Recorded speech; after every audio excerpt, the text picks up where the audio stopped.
Helen Tan, the co-founder of Double Woot. We don't come from a well-to-do family. It's all our sweat and tears money. But was there a time running the business that you were really low, like really down? Customers don't care who you are. They only care about the product that they receive. What keeps you going lah? You know, it's not easy. But keeps me going would definitely be the love of fashion lah. Welcome back to Boss Up with Adele Chow, and today in episode 3 we have a very special guest, my very dear friend, and I'm sure if you're a Malaysian you definitely know this brand. If you're a female, help me put your hands together. Helen Tan, the co-founder of Double Woot. Hi Helen. Hi Adele. Yeah, maybe a quick introduction to everyone that's listening today. Yeah, thank you so much Adele for having me today. I'm so honored to be here on Adele's very first podcast, a very serious one. So my name is Helen. I'm the co-founder of Double Woot Fashion, a Malaysian-owned fashion label. We have been established probably since the year 2015 together with my sister Helen. So we create lots of apparels, women apparels, workwears, casual wears, bridesmaid pieces, even kabayas. Now it's Raya. We just launched our latest kabaya collection, which is now up on web. Wow. So yeah, can't wait to have this session with you. Yeah, I am wearing this blazer from Double Woot, not sponsored. I bought it myself, but I thought like today I'm meeting Helen, so I wanted to wear something that represents her brand because I'm a firm believer that I used to shop in those big brands, like Zara, H&M, Uniqlo, and I still shop, I still buy some basics from them, but I really thought to myself, the big brands don't care about that extra one sale, but my fellow girl boss here definitely would appreciate an extra piece sold, especially from a friend. So ever since then, I have been very conscious. If my girl boss's brand can get this outfit, I will try to just buy from them. And I think you should too, because in this episode we're gonna talk and dive deep about the real stuff, especially talking about running the businesses, being in fashion industry, and of course diving into niches, right? Because niche, because Double Woot has been around for how many years? 20 I lost years. count, yeah. 20 years, since 25, around that, right? Since 2005. Yeah. 20 years. Correct, right? Yeah, okay. 20 years, guys. Some of you are not even born yet. True. And Helen has been running Double Woot with Helen, the sister, for 20 years. Yeah, I think let's talk about that a little bit, because I have followed your journey. I know you started as a blogging era, and then you resell clothes. We are actually, to be frank, we are really glad that we are not forgotten after 20 years. Of course, 20 years. I mean, let's take a moment. How many brands have come and go, right? So many. Yeah. So many. I don't want to mention names, but so many. No, not brands. Fashion brands. Yeah. Woman fashion brands. So many woman fashion brands has come and go. 20 years to me, besides the revenue or whatsoever. Why am I emotional? Yeah, you should because I feel like I run 7 Vault for 9 years now, and I can tell you it's really, really hard. It's really, really tough, and people we give her tissue. Like people don't see enough of what happens behind the scene, and 20 years is a really long time. Yes. It's a really long time. And just before we started just now, I was chatting with Helen about, the competition right now, the market right now. It's just in a very, very different space. Get her tissue. So was suddenly emotional. Can't 不要 show 啊。不可以，不要 show. Raw, real. Yeah, I think like Helen, you've been doing this for 20 years. Let's just start by telling us, how did you end up here? Let's just do a quick flashback. You have been running, this whole fashion thing for 20 years. Just tell us a little bit about that journey. Such a long story. Got time or not? Never mind. Just share. Just share with us. Yeah. Okay, started off back with my sister Helen. Together, we started off selling pre-loved clothing. So Helen, at that time, I was studying. I was back from, I stopped halfway from medical school. Helen at that time was studying law. I didn't know about this. Yes. So you actually didn't continue your medical school? No, I didn't continue my medical for a reselling clothes business. I'm sure your parents would have killed you back then. Let's Okay, don't go there. Okay, tell us. Okay, then. Okay, and at the time, so I just dropped out from medical school. I came back to Penang. That's where our hometown is. So we started off getting like wholesale stocks from the wholesale market. So we just want to get some like pocket money and don't want to rely on my parents anymore. After I have wasted so much money for medicine. And you dropped out. Yeah, and I dropped Helen out. is a medical dropout. Okay.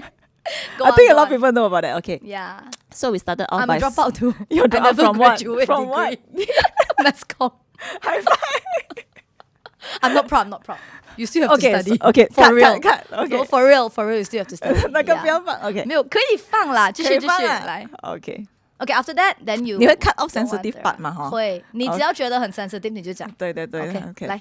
So 我们就 do reselling of clothes, taking those ready-made designs on the wholesale market. So we just both my sister and I, we rotate. We are being photographer, model, rotating, and then capture the clothes. And then at that time it was Blogspot. There was no marketplace, no website, no www, no domain, no e-commerce. So we just do our own, and then so in the year 2015 I think we decided to go full-fledged e-commerce. Emily was there 2015. Wow, Emily's your She's day doing she was the one who did my website. Wow, Yeah. Emily's your Yeah, cool 001. Aiyo. Yes, so we go full-fledged on e-commerce. So at that time it was like going e-commerce was one of the milestone for us. It truly optimized everything. So our order processing was speed up, everything manual was like automized. Yeah. So it saved us a lot of time, so we can actually focus on the design. So we source a real factory Yeah. in China to manufacture our own design. So we come out like a proper collections, no more taking designs from ready-made market anymore. So that's how we end up here. Yeah, and tell us a bit about, where you're at right now. I think for all of us that is watching this today, I'm sure Chinese New Year, if you're a female, one way or another, I'm sure you've heard of Double Woot Fashion for females. So tell us how you land upon being so great at, this niche of Chinese New Year clothes. Because I'm sure you started off somewhere, right? Yeah. Like, did you start off with I want to do CNY clothes, girls? Like, is it like that, or how did you land upon this niche? Like because Chinese New Year as a Chinese, as you know, we We love my sing mouth. yeah. So we came up with like chi paos and all that. So over the years, we have experimented with a lot of tailorings, craftsmanship, fabrics, and all that. So it so happened that 1 year we came out like with a batik type of chi pao. So it was quite a hit. I know the green and the yellow one. Yeah, it was quite a hit at that time. So we know that Malaysians, we are rich in culture, heritage. So we love pieces that fuses heritage and modernity. So that's where we want to focus a lot on this type of fusion pieces, like combining traditional qipao elements and modern design. So it's like not really traditional but modern at the same time. Yeah, and I feel like Double Woot Fashion was one of the first few brands that started that. Yeah. Right. Yeah, because now obviously we're in 2025. Yeah, like a lot of of brands want to pieces, do yeah. like CNY, Qipao Modern, etc., Yeah. etc. But I remember, because I'm in my mid 30s, I remember back then when I was still a student, I'll be like, wow, Double Woot is such a nice outfit, and we're talking about easily 10 years ago, 2015, 2016. Our fashion is not like that lah. Now very changgeh already, right? Yeah. So back then it's like, that was really, to me back then, it was really like groundbreaking and innovation. Like, it's innovative. Yeah. So To us, yeah. for real, right? And then Yeah. tell us a little bit, like, from then on, like, did you and your partner Helen, your sister, did you all like, okay, this is the niche we're gonna go to? No. Yeah, There's tell us a bit when about you that. asked me about niche, it was like I have to think back what was our niche. Then only I know that Chinese New Year is really our niche. But at that time in point, we didn't realize that that's the niche that we want to go into. It just comes naturally. It's like we love creating pieces, and of course we want to stand out from the market. So and also at the same time we work very closely with our suppliers to experiment with lots of fabrication fabrics. We go ourselves to the fabric market to pick on the pieces, the fabric to touch and feel, and also the fit itself. That's where we realize that we love creating all these intricate pieces which fuses traditional and modernity, and it also resonates to the audience. So that's how, Because we want, niche, like, we want, So that's how, when you mention the niche, I think Yeah. that's our niche, if you want to ask about So it's that. like you didn't actually specifically found a niche. The niche actually came to you in the journey of you can say that, in the yeah. journey of you just wanted to serve your community better. Yeah. You know, delicate pieces that you like. You mentioned about fit, you know, the very nice design and fit. Because I remember like long time ago when I had a chat with you, even with Helian as well, I remember you guys are very particular. It's like you all have to, you know, one outfit like S, M, L, you will try and try and try. So I think beyond that, it clearly shows that you guys stand firm with some sort of value when it comes to delivering these pieces to your audience or your customer. So share with us what are some of the values that you hold very dearly that will, you know, tahan and, you know, until today lah, you know, for Double Woot. What were some of the values that you guys hold very strongly? Number one is definitely the designs that we curate. We try to be, you know, different from the market. And what's very important is, of course, the quality. We will be every pieces that before it comes out, we will make sure that it also tally with the sample that we have tried and tested on, so that the bulk when it comes out, it actually meets the QC criteria, and also the fit, the sewing. So all those little details we will look into it lah. Yeah. It basically, if I'm hearing it correctly, basically it's just the attention to detail. Yes. The meticulousness and the standard of excellence is just there. And just now I was just asking you in terms of your price point, right? Actually, personally, I've been growing up with Double Woot. Like really, literally, I'm in my mid-30s. Of course, I've had my fair share of like fat and thin moments, guys. I've worn S, M, L, XL. I'm wearing XL now. No body shaming, okay? You love your body. You love your body. But to me is that I've tried. Frankly, you know, if you go to my Double Woot checkout, you can see Adele actually wore different sizes before. But I want to ask, you know, in this journey of creating and curating these outfits, how do you decide how much to price what? Like I can just help you to 打广告. I mean, for I bought this. It's just like 189. Honestly, it's very affordable. Frankly, I mean, really, it's not sponsored, but you look at it, it's like pearl, you know, and the quality is really good. It's only 189, and I was just, I mean, this wasn't recorded earlier. I was just telling her, why you charge so cheap? You know, Why so cheap? No, because not to say cheap, because probably I'm that target audience because Yeah. I wear blazers a lot and all, and maybe not every, you know, college female does that. So I'm not asking you why are you charging cheap. I think the question is, how do you actually choose how to price your item and for whom? Tell us a bit about Actually, that thought we process. do have like a formula by our account who advise us on the formula how to price our price according to the cost. So I think one of the reasons that we can remain affordable while maintaining the quality is because we operate 100% online. So that's where we are able to, you know, focus a lot on our investment on the quality of the pieces, and also we can invest a lot on the Basically, your OPEX cost. you cut down a lot lah. Yes, correct. So that's why a lot of people ask us why you don't want to open offline store. That's where the big chunk of cost will go to the offline stores if we decide to open the offline stores. Yeah. So customer can actually feel, because there's a lot of customers who have been us from the first day.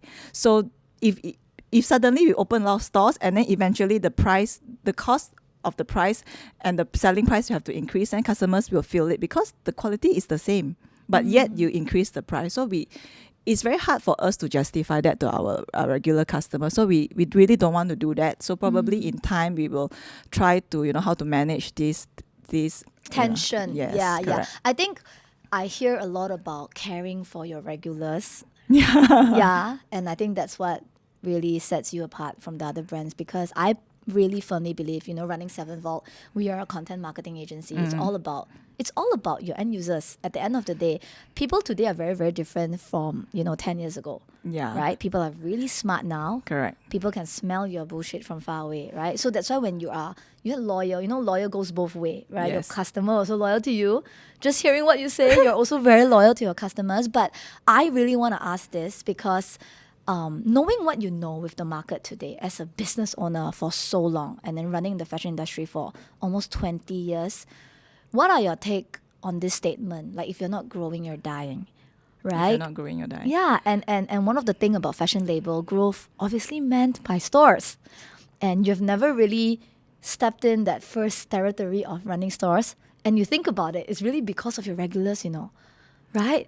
So Yes. tell us a bit about about that, like in anything that you can share, right?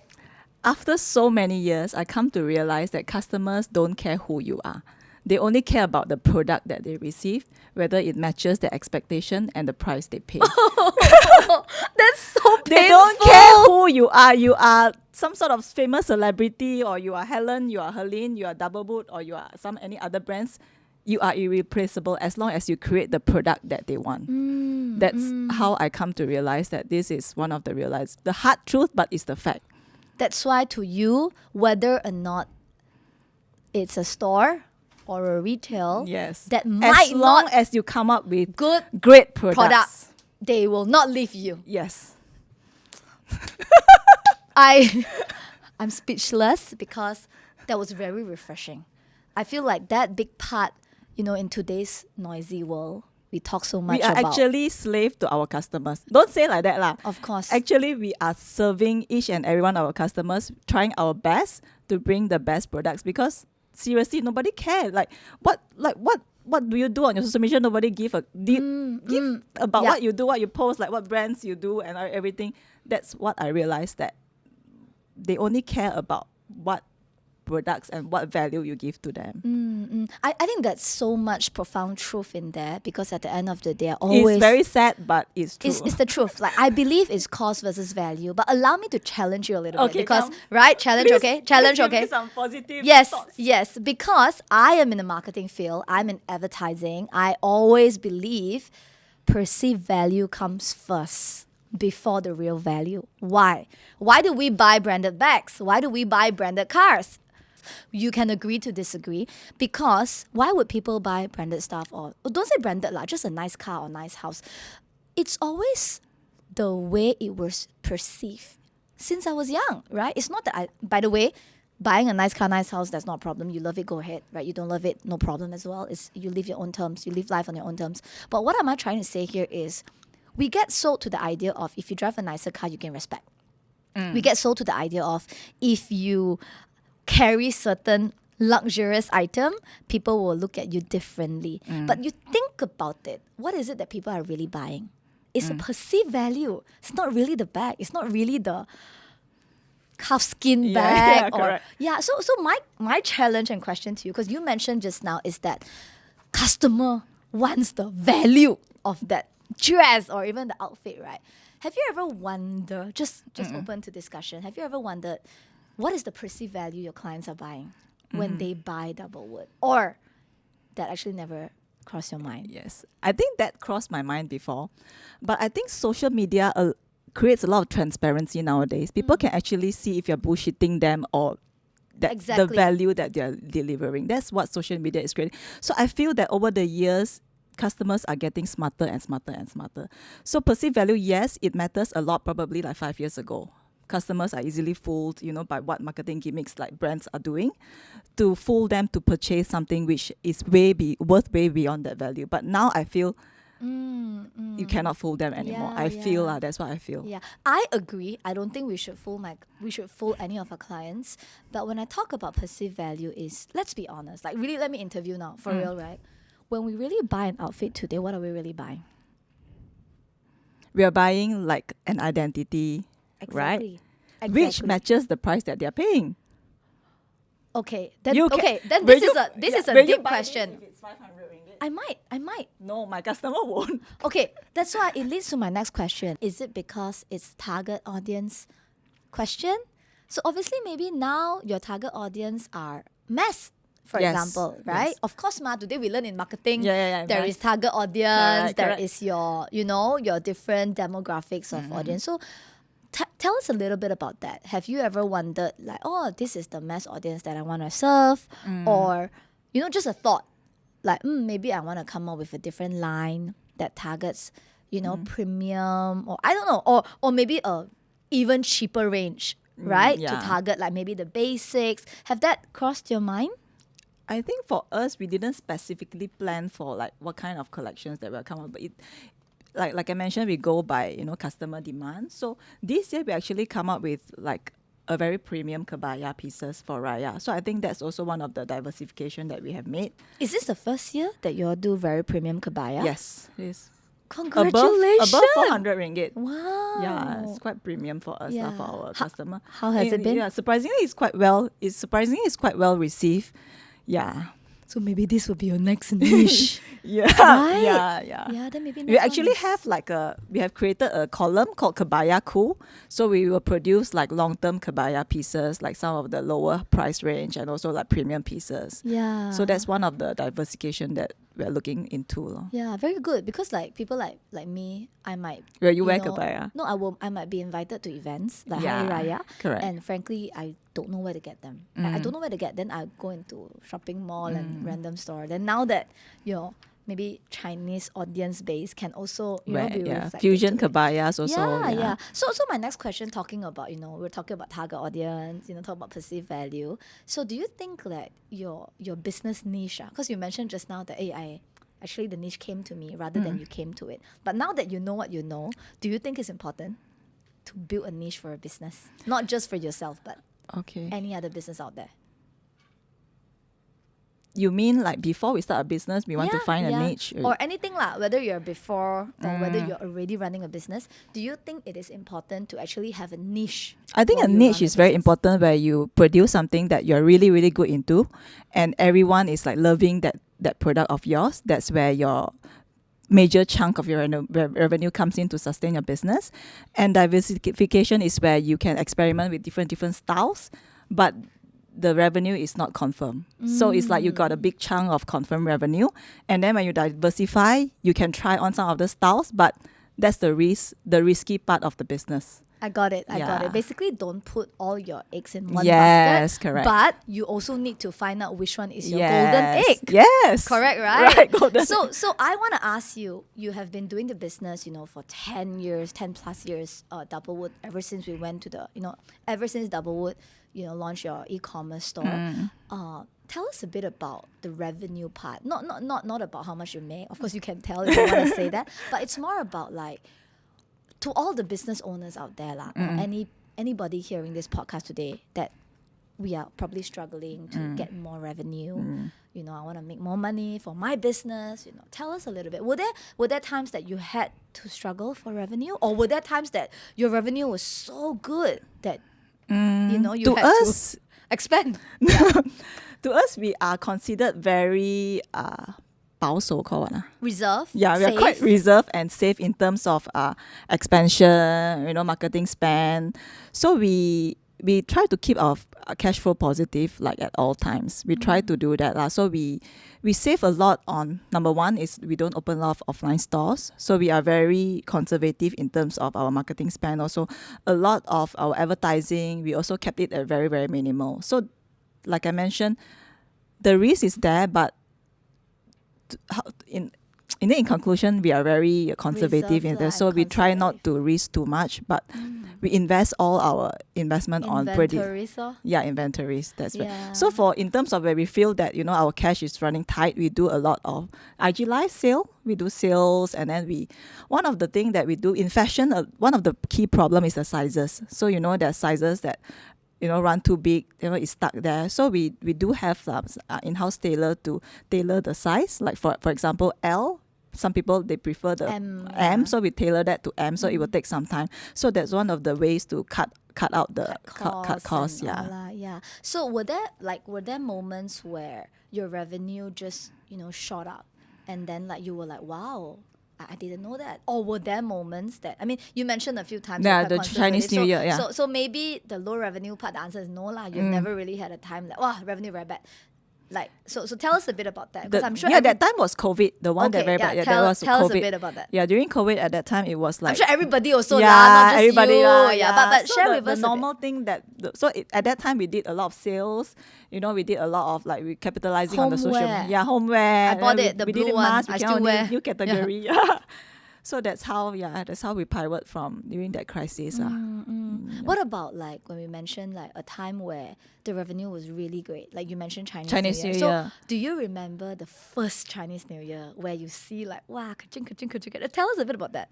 Because I remember my moment when I first... Emily, I remember. Okay, you continue. No, I just remember my moment when I first closed a 6-digit deal. I was only my first year in. I've never seen that amount of money in my IO in insertion order, and I was very, very happy. And I kept reflecting what worked. Of course, back then I didn't know what worked, this word lah, right? Yeah. But I just asked myself, wow, what did I do right? So that time I really asked myself, oh, I did right because I was talking to the right person. So ever since then, I know, when doing marketing campaigns, the number one thing to get this amount of budget is you got to talk to the right person in the room. So that was my learning, right? So what about To us, you? it's definitely the Chinese New Year. That's where our website crashed. Wow. Yeah, When was this? That was, which one? The first year. Every year Chinese New Year website crashed. But I'm sure you remember the first year lah, right? 2016. The first year I wanted to kill Emily. The first year? Yeah. Oh, Miss 2016? Wow. 2017? Miss the first year itself. The first year itself. Yeah. Wow. During Chinese New Year. Okay, tell us. So that's where we know that, our website crashed and then it cannot handle the amount of concurrent users that came in. So we know that time that Chinese New Year, all our customers are really waiting for Chinese New Year to purchase new pieces. And how did you feel at that moment as a business owner? I'm sure it's mixed feeling. Yeah, mixed feelings. Because you mentioned you want to kill her. Yeah. But I'm sure you're also very happy. Yeah, Tell happy. us a bit about that. Okay, at that time we were, but the happy part, yes, of course, the sales coming in. But at that time, we have to also manage customer expectation, like why they cannot purchase. They also like, okay, I have been waiting for so many hours for the piece, but when I want to purchase, it's like the website crashed. So it was a mixed feelings and also very a lot of things to handle. Difficult, Yeah, quite yeah. difficult as well. But so I guess this is what people don't know, right? We look at like, wow, everyone wearing Double Woot CNY clothes, right? And then we get like envious. Wow, so keng oh, Double Woot, right? But actually, you look at the behind the scenes, we have a boss here that is probably stressing out, right? Yeah. Having to 交代 to all the customers that's raging because Chinese New Year is super important. Yeah. Yes. So tell us a bit about, I hear a lot about your experiences running the business, but were there a time running the business that you were really low, like really down? People don't get to see this a lot. So I would love to ask that. I can go first. I'm down every day. You only see I'm happy on social media. Really? Can you tell us a bit about that?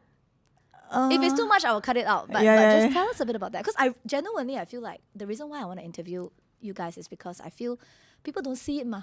Really? No, I tell you Like honestly. I mentioned, people don't care who you are. Okay, so share. it's about every day how you stress out on what are the collections to bring out, how you manage your suppliers. That's one of a big chunk of the headache, and then how also you try to manage the price point. Yeah. So what goes through your mind every day? Since you mentioned you are sad most of the time. Like what keeps you going lah? It's not easy. But keeps me going would definitely be the love of fashion lah. But when it comes to overwhelming, because like I've mentioned, we have to come up with new collections every week. So sometimes our supplier, because we have a fixed factory and supplier, sometimes like when times are slow, we cannot slow down as well because we have to think of our supplier. Like this morning, they message me. They say, oh, our seafood don't have enough design to do. Can you give more design? So I say, oh, sorry, I'm in a meeting in KL. So that's some of the things that people you still have see. to manage. Yes, we have to manage. It's like not just clients scolding you, your supplier also nudging you, right? Yes. Right? Yeah. So, so how do you get through that lah? So tough. For the love of passion, no? For the love of fashion, no? Yeah. Yeah. Tell us a And bit I'm about so that. lucky also, I have my partner, sister Helen. She is the one like very nitty-gritty on the details. Very meticulous. very I know. meticulous. I've met Yes. Helen. Like she's so particular with the fit, the Yes. sizing, right? And everything. So she is, luckily I have her and also, my team as well to be there to like really take care of everything, to make sure everything is running smooth for our customers, and in terms from the small to the big details. Yeah, So yeah. the team, everyone plays a role. Yeah, I'm sure. So, like in terms of like role, how do you all, decide what role played by who in your current team? Our team, everyone do everything. You ask somebody have to come with me to KL. Tell us a bit about that. Okay, I have a team. Me and my sister, basically, we are doing all the designs, all the shooting and everything. So we are taking care of all the, the collections that you see on web. And then I have another sister is in charge of like the accounting part and all that. And then major part of my team will be handling the returns, customer service, and packing. So the category is all The three categories, is well categorized. But sometimes we have to slot in.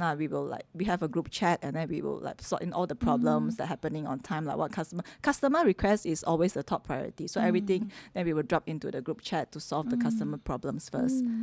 So we prioritize what are the main problems of the day. For example, like the designs is long term. My sister and I will handle. Then the customer service is also comes second. Constant. Yeah, constant. And then the website. The website now is quite stable because we are on Shopify Plus. So no more website crash and all that. Yeah. So what are your next big plans for Double Woot? I'm sure as a leader, we mentioned this, right? Like if you're not growing, you're dying. Like have you ever thought about, I don't know, I'm just curious. No, just Really? surviving. Yeah. Really? Why? Share a bit. Because to be 因为 honest, I think, 赚够了啦. Is 没有 it? No, for real. Tell us a bit about that. because I think the fashion scene is very, very competitive right now. So to us, if we can, come up with pieces, like I mentioned, pieces that your customers really want, and then they will definitely come back, I feel. So we will just focus on our collections right now. Now we're gonna switch gear a little bit. Okay. I'm gonna ask you a few questions. It's like 快问快答. Okay. And then it's just like it's a hot take or a hard fact. Okay. Right? So basically you just have to say like yes or no. Very simple. I will easy say one ah. I will say a statement and then you'll be like, yes, I agree. Okay. Or like, no, I don't Okay. agree. Okay. Are you ready? Yes. All right. Number 1, a broad product range dilutes brand identity. Yes. Diversification makes things too complicated. Yes and no. Being adaptable is more important than finding a niche. Yes. Yeah. Why? 三个罢了。三个罢了。你回答第三个先。Why being adaptable is more important than finding a niche? Because we talk about business. Change is the only constant Yeah. in this world. Yeah. So if you're able to adapt fast and efficient, then you can definitely survive. So it's like niche is not the most important thing lah. If you Also can. very important. Because today we're talking about business finding a niche ma. Yes. So You adaptable have to and find okay. protect your niche at all costs and also be adaptable at all times. Yeah. So actually, the answer is both also important. lah. Yes, yeah. correct. Yeah. So because I think my big question is I have known Double Woot really niche, not just like to me niche. The meaning of niche is not just like CNY. To me, Double Woot Fashion is niche for women. Like it's very clear. Like for not the 15-year-old woman, it's for the 20-year-old, the 30 years old, the 40 years old. Like that to me that is quite a niche, right? So how did you constantly ensure that like the next batch of customer comes in? Like today, right? Probably the 19-year-old today. Yeah, they're gonna, that one is also my question. right? Like Yeah, they are that's going to step into the working hood soon. Yes. How do you make sure they also get to know you? Yeah, how can you teach me? Okay lah, I will tell you a teach bit me, of. yeah, you Okay, teach me. I'll I think tell it's you. time for you because you're in the marketing. Yes. Yeah. I mean, I can share from my POV, which Yeah. just now I also asked a little bit, but this one is really open to agree to disagree Yeah. because you mentioned a lot about conservativeness, right? I also realized because I've known you for a long time, and Yeah, very conservative. I wouldn't say very conservative. I just feel like you guys are very good at what you do, and you focus a lot on the pieces. But like you just came in just now, I also straight away asked you, Ma, have you thought about doing this? Have you thought about doing that? Yes. And your very straightforward answer is like, no, I just want to make sure my pieces is well thought of. Yes. So I guess it's a chicken and egg thing, like what you mentioned just now. Don't put your eggs in one basket, but make sure you find your golden egg. So I think your golden egg is really in the landscape of business is you want to make very good quality products that's affordable to every woman, making them feel beautiful. I can hear that very loudly. So that's your golden egg. But what about finding your second golden egg? What about really doing something that nobody has ever expected from Double Woot? And of course, if you want to do that, there will be cost versus value. Money, time, energy, resources. Yes. Right? So then, tell me a bit about that. How do you benchmark? Is it worth doing? So say today, we mentioned, right? How can I attract 19-year-old, 20-year-old girl Yeah. stepping into working life, working hood? Correct. You want them to know Double Woot. So say today, I really give you a great idea. activation, but it costs money, ma. It costs Yes. money, it costs time, it costs energy and resources. Tell us a bit about your train of thought. How do you measure what is worth doing? But you have the same goal, ah. The goal is I want to target this 19-year-old, 20-year-old to get to know Double Woot. The easiest way is KOL, right? KOL. Yeah. So we probably can try to. I haven't tried this yet, lah. Just my idea, lah. Maybe you can You're try lah asking after me, right? today. You're asking me, right, how to Yeah. target. Yeah. So probably can see some of the. But I think their fashion style is a little bit more different than what Double Woot is offering right now, right? I don't know. I'm asking you. That's why. I haven't really, we haven't really thought about that. But I definitely think their fashion style, their needs are totally different than what Double Woot is offering right now. So that one is Really? a totally new category. Really? Because when you I go into feel- working life, more or less you have to dress the same, isn't it? I'm just curious. I really am just curious. Yeah. Huh, But you ask any something- 23-year-old girls, they won't know Double Woot. Right? Because you are not spending on marketing. Really? Of course. I mean, this you can cut this in. Like I say Who's this with who's the who's the go-to KOL for this target market? talk to sevenvolt.com and we will find out for you. No lah, like for real. I think besides just KOL, I mean, joke aside, I think besides just KOL, I think this is worth just thinking about because for me, right, really just as a It's friend. time, yeah. No, It's time to it's think not about it's time. I to just think feel about like everybody will definitely need some sort. Maybe not 10 piece, but I don't believe 1-2 piece you don't have lah for real. Because yes, hello, Helen, I was once a college student, okay? I don't dress like that. I was once wearing short jeans. Yeah. I wear Birkenstock, you know, like I once wore like tank top. For real. And you know, it's just that now people are a bit more fancier because obviously with social media, you have different style. But what I'm trying to ask here is because when you go to the working world, okay lah, maybe different color, different material, but you can't be wearing tank tops to a meeting lah. You can't be wearing Birkenstock But to we a... need to do a market survey first. Yeah, correct. So I think my question to you is more of like, as a business owner lah, just a general question. How do you ensure that you constantly attract a new bunch of clients? Maybe not just younger ones. Like, tell us a little bit about that. How do I you... think the recent one will be definitely our Raya, where we just boost up our TikTok thanks to Emily. Yeah. A lot of the Raya customers come in from TikTok. So it went viral as well, and then the first drop was like sold out in 2 hours. Wow. So that's how we feel that. Yeah. Oh, so What if I tell you you should stop being conservative? calculated risk. We have to take calculated risk. Yeah. Okay, share with us. This is the last few questions really. Okay. Tell us a bit about it because I feel like the entire podcast, I hear a lot about you really care about your customer. You really want to do calculated risk. Yes. And nobody really cares about the brand but the product, right? I Yes. think like we talk a lot about these three things. So as we wrap this podcast, you know, in the last few questions, tell me a bit about what got you here. Like why must be so calculated risk? I'm just curious. We don't come from a well-to-do family. It's all our sweat and tears money, right? So if you know our story, my sister and I came up with 2,000 ringgit to take stocks from the market. So all the profits we take to take back the stock to roll in the inventory. So to us, we know how it feels like when there's no money. So I cannot tell you how important enough to manage your cash flow. I see a lot of businesses, burn money here and there. I don't know how it works for them. I was like wondering, wow, so rich, man, can open so many stores here and there. I was like, to us, we know how hard it is when the business have no money to pay the suppliers. When suppliers will no longer stay with us to manufacture our pieces when we don't give them enough designs to produce. We know how hard it is when, there's no money left to pay the bill, to pay our staff and this and that. So to us, even though it's not fancy, it's everything we do is not like, very interesting, but it's very important to us to be, take all the calculated risks to ensure the sustainability of the business. Yeah. Ayo, I'm so proud of you. I relate a lot to that because I come from nothing. Like, I don't, a lot of times I run businesses now, I hear people like, wow, the parents can just dump $500,000 for them. I'm sure you heard, right? So Don't talk I'm about like, that. yeah, I will cry. So, but I cry from a place of like, never mind, this God's given me life, Yeah, what like to I just do? accept it, right? You play with the cards that you have, Yeah. right? I didn't born in a silver spoon.